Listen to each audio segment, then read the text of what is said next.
then how can you take that information and insert it into somewhere else? So there are discoverable things.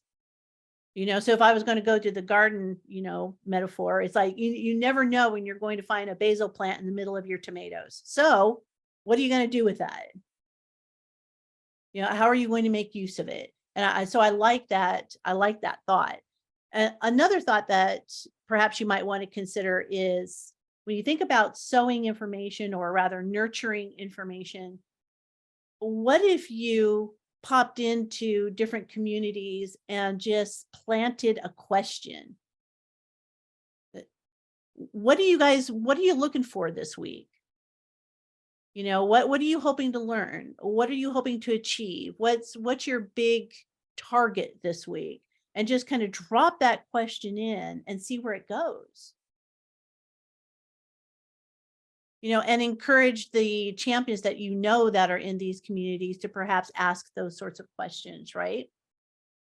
Because the whole thing about community is, how do you get them talking? How do you get them sharing? And so now once you've done that and they start sharing, now what? What do you do with some of the information? So somebody shared a great link or an article. Somebody shared a great tool that they found on Google.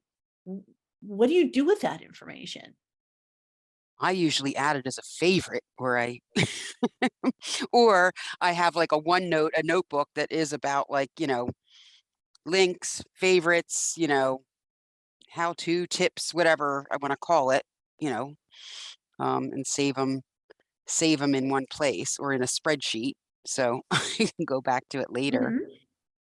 And then if somebody asks, I can usually, when people do ask stuff, they usually say to me like, "Oh, if you need to know something, ask Maureen." Like because I'll be like, "Okay, I just have to know like what were my own paths, like where I put things," and then I can say, "Oh, well, I haven't looked at it in a while, but check out this link," or something like that. Like, Mm.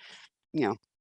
So it's about using, and I think it's a certain amount of vulnerability, but putting out requests on forums. Like, so for us, I mean, we use MS Teams, or we have different channels, but even if it's just putting it out there, like with your own kind of work group or something, say, "Hey, does anybody know this?" Like, then people generally, as adults, I think we want to help. We want to help others, and we want to help solve a problem. So, kind of you can crowdsource then a response and learn a Mhm. lot from Mhm. other people. Like, it's using that community. So I think it is about, as much as like I want to incorporate some sort of a community or something into learning experiences, it does require, I mean, we want it to be kind of informal, but like it's like there's some parameters that we want in there and we hope are in there, but it is about letting go and not having control of something like once it's there. But I just thought about like the drip campaign, and also just thinking from a visual perspective with your gardening analogy is, remember, I don't know about anybody else, but when I remember being in elementary school, grade school, and in clear plastic cups, we planted seeds and we had the soil so that we could see like, ooh, it's sprouting, and we can see the roots there. We can see something coming up. So it's almost like on your drip campaign, you could almost have a visual of like where that seed is in its germination, like where it is in its kind of life cycle. So recognizing then, when it's newer, it's going to need, maybe like it's going to need daily care until it takes root. And then once it's there, you want the roots to be stronger, but what might you need to prune back on what's above ground so that new growth can occur? Like, Mhm. just so there's kind of a visual that's in there that recognizes there is a life cycle. And I think the other thing is when things take off, is trying to replicate that may not happen, but like it's knowing when to let it die a natural death. And it's hard.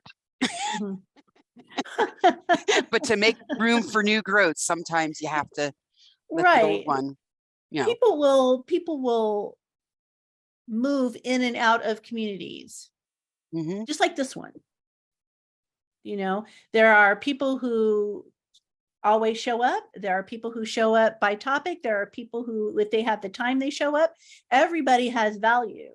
And then I'm sure there are people who were here at the beginning who outgrew maybe the conversations and they decided to go find something else. It is about, pulling in and looking and being aware of what's happening within these groups. Again, it's not about ownership. It's not about ownership. It's about support.